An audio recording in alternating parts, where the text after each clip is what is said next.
Welcome to the Become Revolutionary show, where we talk to you about how to get over those hurdles to become revolutionary in life and business.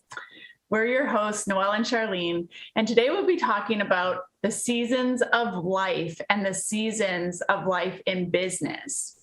Welcome, Chanti. We're so excited to have you here today. Yeah, thank you for having me. I am so excited to chat. I'm so excited for this conversation too. So we'll let the viewers know who you are. Chanti Zak is a business growth coach, a strategist, an agency owner, sometimes lovingly known as the quiz queen, though she doesn't really call herself that. She's the Chief Evangelist at Interact, mom of 3 wildlings, and an amateur homesteader. Chanti helps brands that give a damn about people and the planet to build a thriving ecosystem in their businesses through her programs and her done-for-you services.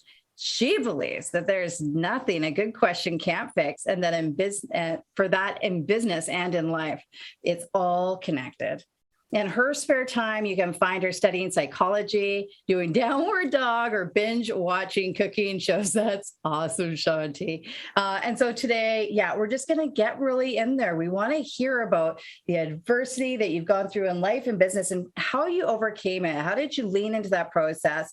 And what supports can we give to our viewers and our audience if and when they encounter the same thing for themselves? And we're just so excited for you to join us today and just share a little bit of your heart with us. So welcome. Awesome. Yeah, so we met Chanti last year. We invited her on to one of our challenges to be a guest speaker when we were teaching people about virtual events, and she was talking about her quiz funnels. And right away, Chanti, I just connected with you. I'm like, man, if we lived closer, like we'd be having tea and you'd be giving me a tour of your garden. She's like the ultimate green thumb, which I envy. But I want to talk to you kind of on a deeper level today. So it's not just about quiz funnels.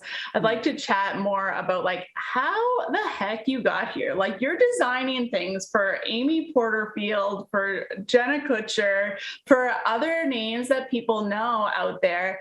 And I know that probably just didn't happen overnight. Like there was some sort of story behind there. So if you would welcome us into that, like how did you even start with quiz funnels? How did you even start in this online game, if you will? Yeah, well, if we go back to the very start, it was when my son was, I guess I was pregnant, and I decided I did not want to go back to, I was working as a cook before, so I did not want to go back to chef life. Very stressful, crazy hours. I just wanted a way to stay home with my kiddo.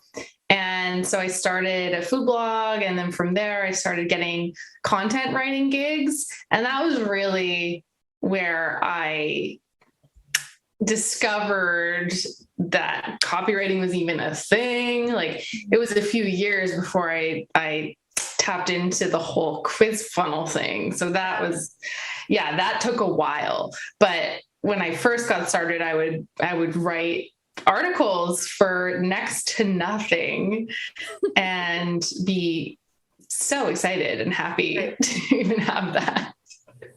Oh my gosh, I love so that. Once you started doing that, what was the next step? Like what kind of came after that? Because oftentimes things just kind of snowball, and then you get like a next interesting gig that's a little different than the last one, and then that connects you to something else. So what was that snowball like for you? Yeah, it was making the jump from writing content to writing copy and discovering like, well, what is copywriting and why is it so much more highly valued than what I'm doing now, and how can I break into that? So that was really the shift, is that there's this other thing and the skill set isn't all that different from what I'm already doing. How do I learn it? So working with mentors and doing lots of free work, that was the beginning of that.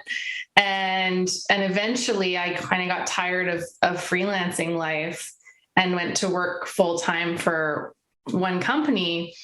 And that's where I kind of found the quiz thing, and that worked so well for them that I was only there a year. So after I left, I decided I would try the quiz angle with other types of businesses.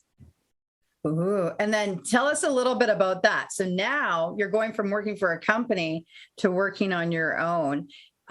There's a piece in there that a lot of people grow through. We're going to say there's some growing pains in that. Can you walk us through what some of those growing pains were for you in stepping into this new entrepreneurial venture? Had you done stuff on your own before, or was this really your first time really stepping out on your own? Yeah, well, it was a little different for me because I had sort of started out on my own freelancing, but not knowing at all what I was doing and making so many mistakes. And I had no idea like what to charge or really how to manage a business at all. So after going in-house for a year and then starting again, I kind of had a better sense of what I wanted and how to get it. Like I'd done a lot of learning in that period. So I knew I needed to just choose one thing and have a really tight niche. And that was kind of where the quiz angle hooked me, because I knew that was something unique. And I was terrified because I'd only ever done it for this one company. Right. And would it work for others? I didn't know. Looking back, terrifying is usually a good sign, though. That's Yeah. And I can kind of see this, like hindsight's always 20/20, I guess, but I can kind of see this in relation to my own life, like how that kind of plays out, because like, and correct me if I'm wrong, but I kind of see like the freelancing thing, like you had just had your first kiddo and you're kind of like, oh, like I'll do this like side gig thing as I'm raising this guy. And like, I'll kind of throw, like splice things together, if you will. And I'm like, that's kind of how I started too. It's kind of like freelancing things, like piecing things together, and I'll take the jobs I want and I won't take the other ones or whatever. And I don't know if that was similar to you, but it sounds like then you went back to work for someone full time and you're like, oh, but I really liked that independence. And now I'm going to go for it. And you came in with a different mindset, maybe. Is that accurate? Yeah. Oh, absolutely. And it was really interesting because when I was working with that company, I was sort of just thrown into the ring and left to figure it out. And it was so funny. Like I talked my way into getting that job despite having none of the qualifications. So it's like they wanted like someone with like a BA in journalism or marketing. And I'm like, I don't have any of that, but you should hire me anyways. And they did. And yeah, I just really didn't know what I was doing, but I figured it out as I went along. And what I did for them is I would develop basically the content for the courses that we were selling. And then I would come up with the lead magnet, the top of funnel thing. And then I would like write the whole funnel, and I would see the effect of that. So to see that what I was doing was directly making this company like hundreds of thousands of dollars was an eye opener for me. I'm going to do it. I'm going to do it on my own. Yeah. If I can do it for them, I can do it for me too. I've heard that story a few different times in a few different contexts, that there's a moment, there's a clicky moment. It's like, wait, I've got this. And so in that shift, what changed in your mind about yourself when you went out there? Because when you're working for a company too, and correct me if I'm wrong, but there's this blanket of security, right? Because it's on them. But when you're going out on your own, it's on you. So I'm curious, what kind of mindset stuff you kind of stepped up against? And then how did you overcome that? Like what helped you through that? Because clearly whatever you did has worked really well for you and you've been able to get yourself out there. But what did you have to overcome to become who you are today? Oh my gosh, just we could talk for hours about just that alone, like so many things around worthiness and overcoming imposter syndrome, like really thinking like, I don't belong here. I shouldn't be doing this. Who do I think I am? I don't know what I'm doing. Like just discounting my own talent and skill set big time. And then that reflected in my pricing and who I would work with. So taking on just whoever, because it was like, oh, they want to work with me. Like, of course I'll work with them. There was like no kind of, well, do I want to work with them? None of that. And yeah, like kind of bottom of the barrel prices to start, and big fears around actually being seen. Like it took me years, like for a long time, I would continue getting clients based on referrals. I never had to market on social media, really. Like I just didn't go there. I had a website, but that was about it. Like it took me years to work up the courage to consistently email my list. And like starting an email list is one thing, actually talking to them is another. So that was years of like, no, what I have to say actually could be helpful to someone. Mm-hmm. And it matters. And that took a long time. And to me, your branding, like I look up to you when it comes to branding because your branding is so uniquely you. And I think that's what makes you stand out. But I'm sure that was a process as well, like just being able to be fully yourself. Because what I see, I mentioned earlier in the show that, you know, you love gardening and like I see your stories and you're out there with your family in the garden and it's so beautiful and it's a huge part of your life, but you've definitely incorporated that into your branding. And so, you know, there's lots of greenery and there's lots of nature and that makes you because that is you know, and you're going to attract your client that you want to work with through that. Right. But how long did that take? Or what was there an aha moment around this? Like, no, I'm tired of trying to be someone else. Like, I'm just going to do me. Like, how did you get there? Yeah. I think it's still happening, by the way. Like I still constantly feel like, I need to redo my website. It does not reflect who I am in this moment. And it's funny, like the evolution of ourselves and our businesses is a lot faster than like our on-screen branding can even keep up with sometimes. We can relate. Yeah. It's under construction as we're filming this.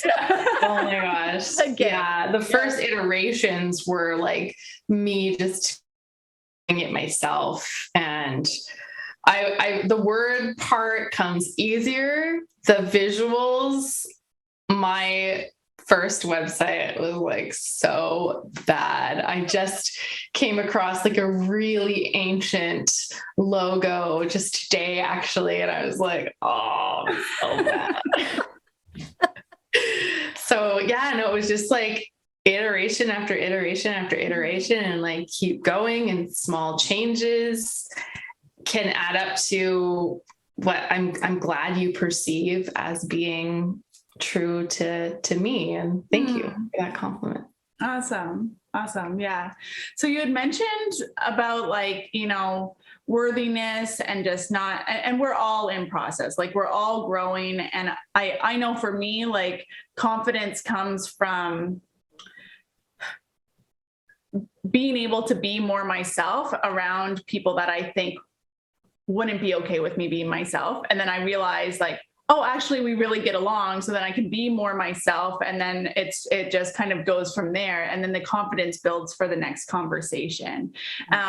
So like stepping out and having those first conversations with people that you feel like you may not be worthy of having a conversation with, which sounds so silly to even articulate. It is silly. But it goes on in our heads, right? Yeah. And so like, what was that like for you? And how did you overcome that feeling of unworthiness? Like, what was that process?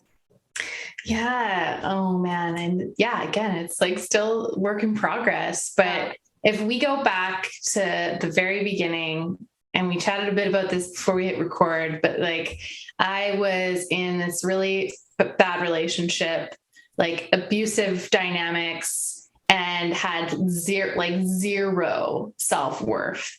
Literally the only reason I even started my business, which I did not refer to as a business at the time, but like really my motivating factor was my child and my son. Like I wasn't doing it for me. I didn't even have that as a consideration because I just like thought so little of myself at that point.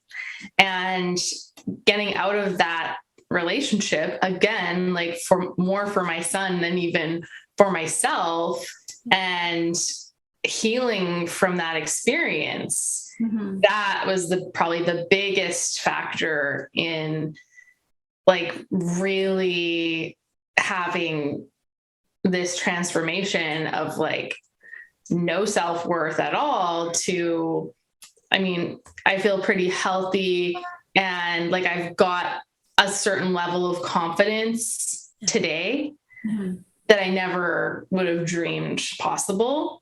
So yeah, that journey, like there's so many layers to that. But I think, and I often will say that like this whole business thing is one of the most potent personal development, personal growth journeys a person could ever go on, because I don't know that I would have been so confronted with the question of worthiness and,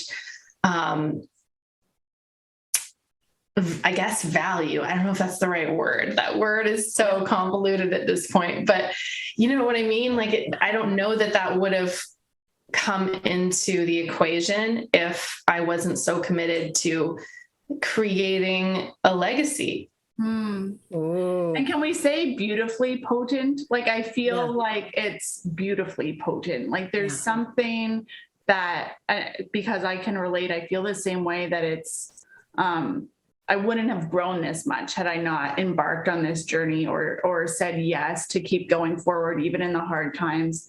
And I keep reminding myself of the growing pains that I had, the physical growing pains I had when I was growing up. I'm a tall person and I would have these like shin splint growing pains, but that's what helped me grow. Right. And so I constantly remind myself of that on hard days, is like, growth is not comfortable, and it can actually be painful to look at stuff sometimes and be like, I'm going to grow through this. So I do think that this life in business and online business and all of that is it's very beautiful. The growth that comes out of it is beautiful. And I'm glad to have connected with so many like-minded people also, because that makes it slightly easier.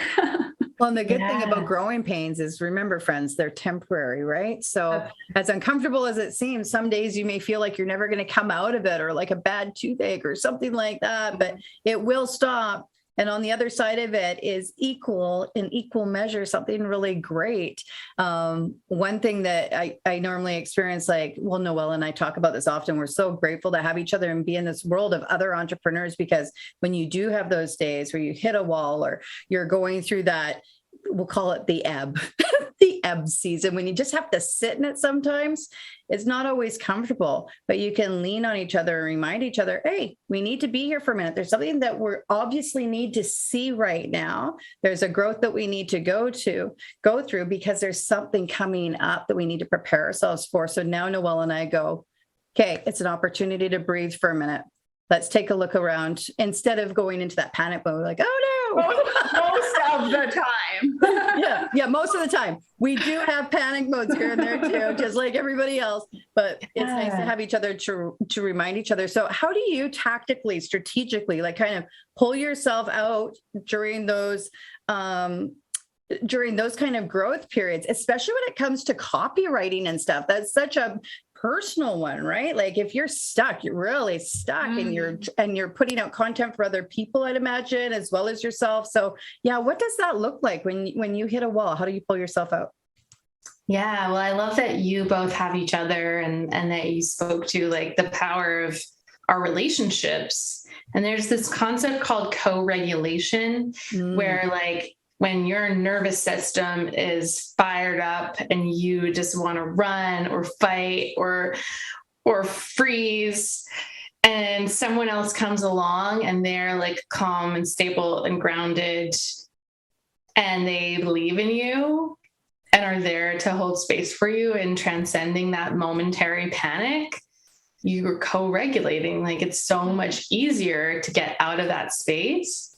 And I think we do that all the time and don't even necessarily realize it. Like, and we can do that for ourselves. It's just often it is easier when you have other people in your corner that are there to help you. And so, like, having my current husband who's like so supportive and loving and really like grounded.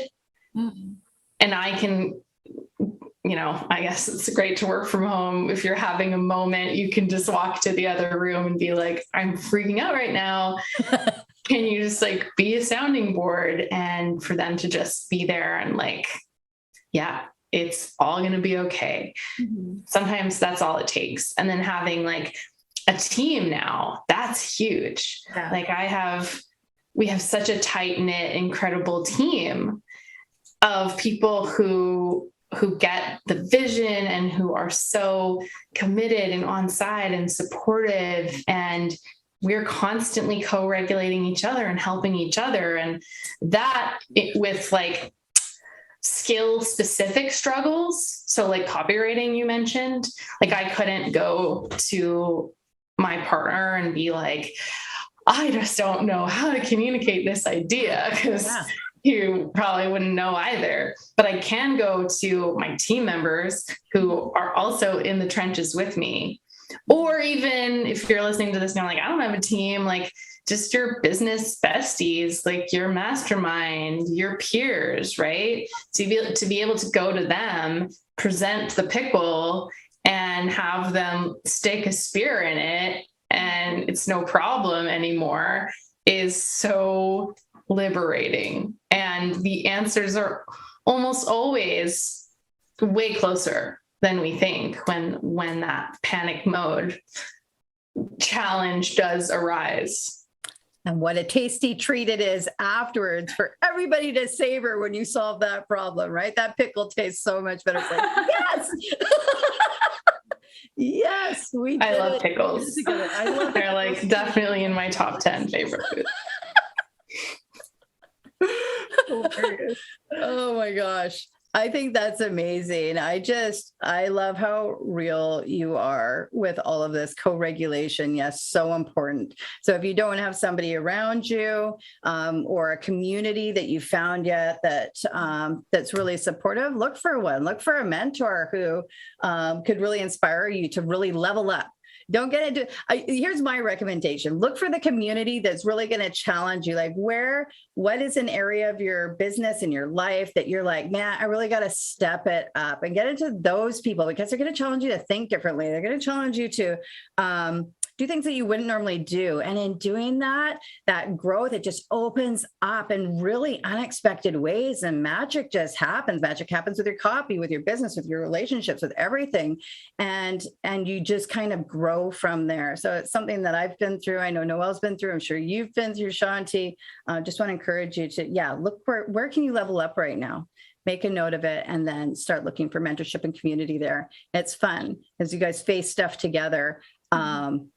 Just kind of see where that leads you. We're all about following your yes forward. Well, tell us, what inspires you? Oh my gosh, probably nature more than anything. Like, I'm reading this book right now, The Secret Life of Plants. And there's all this like amazing research and evidence that shows that like plants and even cells are sentient and are like reacting to the environment and the people around them. It's really neat. So that's, not like super related to business, but it does inspire me in the sense that, like, in my bio, I say like, it's all connected, and like I really believe it is. And the more experience I gain, the less confident I am in saying, well, just do this one thing and everything will be solved. Like, it's rarely one thing, and that one thing will affect every other thing. And like it's just, we've got to look at life and business through a holistic lens, or we risk missing a huge piece of the puzzle. Totally. And what we've found, and it can seem flighty to some, to be honest, right? Like there's a balance in having like a strategy and a plan, but like also being really alert and aware to what's happening around you and what's being placed in front of you, like opportunities that are placed in front of you. Because I think sometimes when we're so focused on the strategy or the plan that we created 6 months ago, 3 months ago, whatever, like new opportunities arise. And as we've been talking in this conversation, we grow. So like different opportunities are going to present themselves, and we could actually miss those if we're so focused on the plan, right, that we created a while back. So I'm all for that. Everything is connected, and like see who's being put in front of you, right? Like see what conversations are there and what opportunities are there. And that's how this business is run with Charlene and I. We just For sure. I mean, we're just like, yeah, like that's, and usually things ring like a yes or a no for both of us. And that's how we work, and that's how we keep a healthy relationship in our partnership as well. It's like, if she's not feeling good about something, we're not going to move forward with it. No. So, and vice versa. Yeah. Full yes. Full no. Yeah. There's also so many good analogies with gardening and plants. Like, I feel like that is like such good content and copywriting right there. They're endless, it seems, Like, oh yeah. I'm on like chapter 1 of 70. So I'm sure I'll be You'll have sharing some insights. Oh my gosh. Well, help our listeners, if you wouldn't mind, understand when it comes to copywriting. A lot of people, don't know, should I outsource it? Shouldn't I? If I am going to do it myself. So there's kind of a couple of questions in here. Should I outsource it or should I not? And also, if they are going to do it themselves, what ideas do you have about best practices for copy? Like how to get it to sound really, everybody's all about the quote unquote authentic, right? It's also another word that's getting a little watered down these days, but just being real. How can you be most relatable in your copy, whether you're outsourcing it or otherwise? Yeah. I mean, I probably am a bit of an outlier in my recommendation for people to not necessarily outsource. Yeah. It's like at the get-go, when you're just finding your voice, when you're learning how you want to communicate, what's your unique style? What do you want to sound like? What do you not want to sound like? And that is not fun. Mm-hmm. Like for most people, even for copywriters, it's when a copywriter has to write their own stuff. Trust me, it's not necessarily like this walk in the park just because they have the skill set, because there's also the mindset that you have to pair with the skill set. And the mindset in any form of communication, whether it's written or verbal, or you're doing video or you're in person, like it doesn't matter. Communication is always going to be a complicated thing because there are so many dynamics to speak to, right?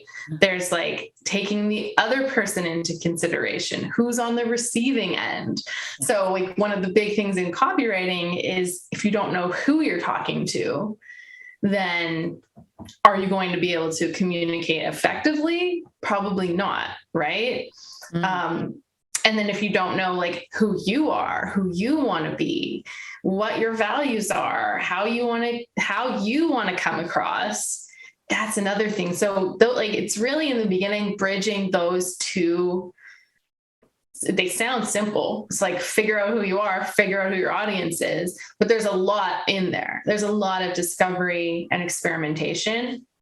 And I think people often are like, no, I can't start because I need to take this copywriting course first, or do like 27 ideal client research calls.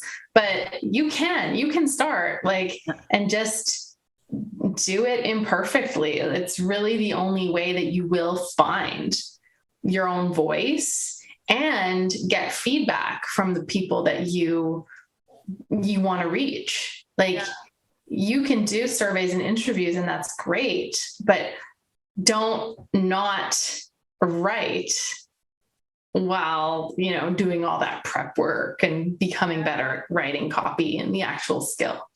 And what's interesting, like my husband and I have a business, and we do have people doing our copy for our socials and stuff, but I can tell you, so that liberates me, which in that business I need to do, that liberates me to post when I want.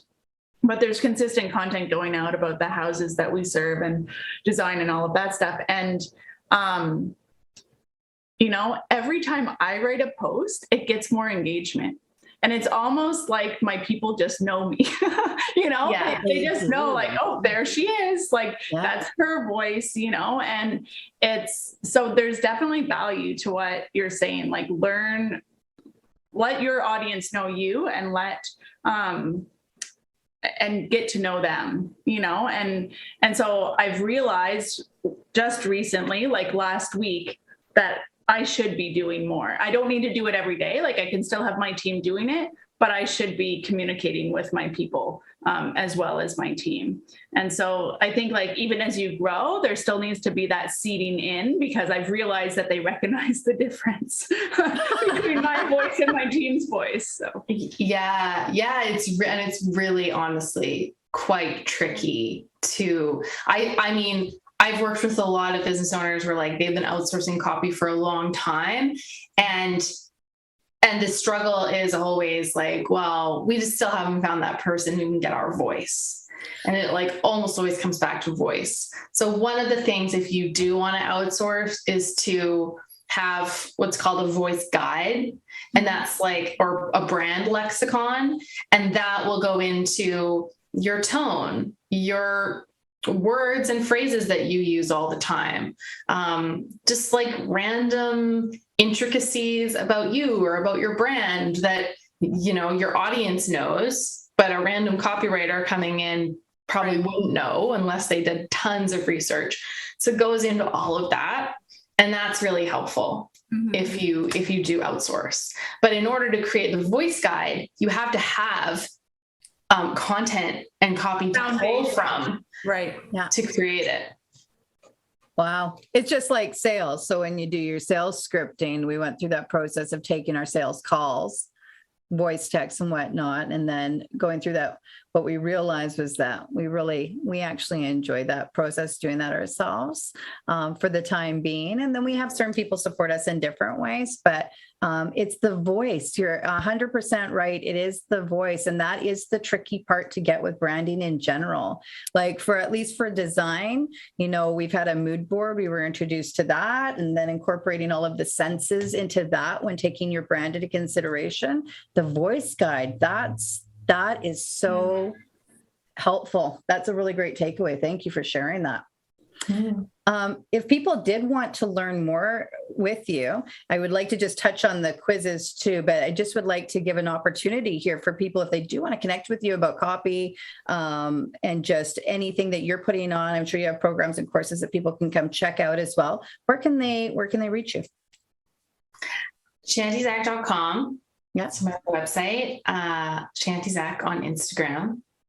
And I need a better way for people to get on my list that doesn't even require them taking a quiz or something. But I do have a few quizzes. So my email list is probably the place where I'm most consistent with connecting and sending out insights and stuff. That's super. So that obviously is working for you then, because you said at one point, like you weren't doing that and it took you a while to get there. But if you're super consistent there, then that's working. Oh yeah. Yeah. Yeah, totally. That Agreed. was a game changer. Like committing to sending an email to my list every single week, even when I had a tiny list of like a few hundred people, that changed everything. That's really good to know, especially for people starting out. That's really helpful. And then why quizzes? So for those people who are like, oh, I thought that might be fun, but I don't know if quizzes are for me. Why are you so hot about quizzes? Fill us in. Yeah, I mean, the There's a long answer and a short answer, but I'll go with the short one for now. So there's a few reasons. It's the only lead magnet that incorporates the power of interactive marketing.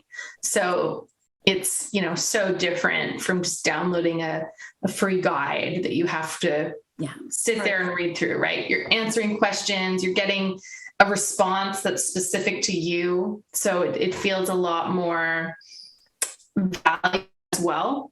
Yeah. And interactive content just always outperforms static content. And it's also psychology driven. So you're speaking to where people are at, who they are. Everyone's favorite topic is themselves. Yeah. So you're building on that, and you have an opportunity to, utilize the power of emotion to create a connection. And that's rare when it comes to a lead magnet, right? So you can ask someone questions about who they are, or how they relate to certain things, and you can echo back in a positive way why that makes them unique and wonderful. I think that sounds. You get that. Yeah, you get that. They get that like dopamine hit, and it's true. It's fun. That's the word that does everything you just said. I'm like, plus they're fun. Like, I don't know. Yeah. Who doesn't like doing a quiz? Right? Well, what goes through my head with the quizzes though is, they're fun. But if we were going to create one for our website, for example, for other people, one thing I have heard is, but it probably takes a lot of time. I don't know where to start. I don't, what kind of questions would I ask? So is it super labor intensive, or could you just kind of cast a quick vision for people who might be interested in that, and also for ourselves, because we might be? Yeah. Yeah. I mean, it depends. There's lots of different ways to go about it. Like I work with Interact, which is a quiz hosting software, and we've been developing templates for them for years now. So this like template library is just constantly expanding. And if you searched and found a template for that fits your brand, that you kind of like the topic, and then you could just tweak it to fit you and your business, then that's easy. Like that's just done in a few hours, right? Mm. If you created something completely custom and it's like one of a kind, you're the only person who's ever going to have it. And you're creating it from scratch, and you want to like go all out and make it an asset that you use for years to come, which is like when we're working with one-on-one clients, that's the intention, is that this thing we're developing will be used for a number of years. The same quiz? The same quiz. Oh, wow. So you'd probably want to trademark that or something. What would you do legally to protect that specifically? What are people doing with that? Yeah, I mean, you can trademark if there's a concept that's unique to you. Often we're pulling in like people's signature frameworks and things that they've already trademarked or that they're already known for. Or like if someone wanted to write a book, what would they be talking about in that book? And how can we turn that into a quiz? So it's like pulling all of that in as well. And using it also as a tool for segmentation. So if someone has sort of a more broad spectrum of different types of people or different interests that they serve, and you have one quiz that's attractive to that entire spectrum, but you can determine who belongs kind of in each category of whatever you provide, then that's another thing to take into consideration. And then if you're building out like segment specific funnels based on that, like that's a big project, right? I would tell someone to set aside like a full quarter where that's their main focus. It's not like it's going to take a full work day every day, but if you've only got a few hours a week to work on it, then probably you would want to set aside at least a few months. Yeah. And then there's everything in between, right? Like I have students that they are done in 2 weeks and they create an awesome quiz. So I think that's totally super fun. I love that you spoke to that range too, because people are going to want to use it at different phases, or maybe they want to have multiple. I love that you gave so much meat there. So do they meet with you personally first and have a consultation, or are you doing this in a group coaching format? Yeah, multiple. Like our agency, we're doing it fully custom done for you, where we meet with the client and then we meet with them a few times and develop all the ideas and build it all out. And it's sort of taken care of. Yeah. And then there's like a group coaching capacity where you get the lessons and you learn how to do it. And then you have access to me for support and guidance and feedback throughout. That's great, Chanti. Thank you for sharing. So awesome. Yeah. Thank you. ChantiZak.com, right? Yeah. So they can find out more about that. Amazing. So we end each of our interviews with rapid fire questions. Surprise! So if you're game, we're going to dive right into that. Okay, let's do it. Okay. Which expression or catchphrase do you most enjoy using? Most enjoy? Yeah. Or which one do you use the most? Oh my gosh. Probably, oh my gosh. That's awesome. If you were a DJ, what would your DJ name be? Oh, I know my gangster name. I don't know my DJ name. It could be Assorted Aiolis. That's amazing. What is the most impressive thing you know how to do? Oh my gosh. I can make like kind of impressive foods sometimes. Creme brulee. Oh, that's my favorite. Okay, I'm coming over. What job doesn't exist but should? Just like personal sidekick that's just like there for you in every way. Yes. Yeah. Ready to go, locked and loaded for whatever you're jacked up to do right in that moment. Anything. Amazing. Like, yeah. Sidekick and like best friend. Like they're just, yeah.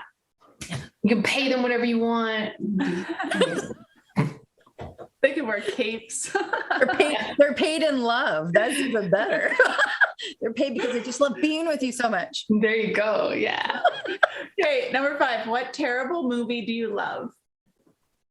Oh my gosh. I love Dirty Dancing, but I wouldn't like say it's a terrible movie because it's so good. Probably depends who you ask. Like when I read that question, I was like, you can't ask someone what a terrible movie that they love is because they're not going to think it's I don't think it's terrible.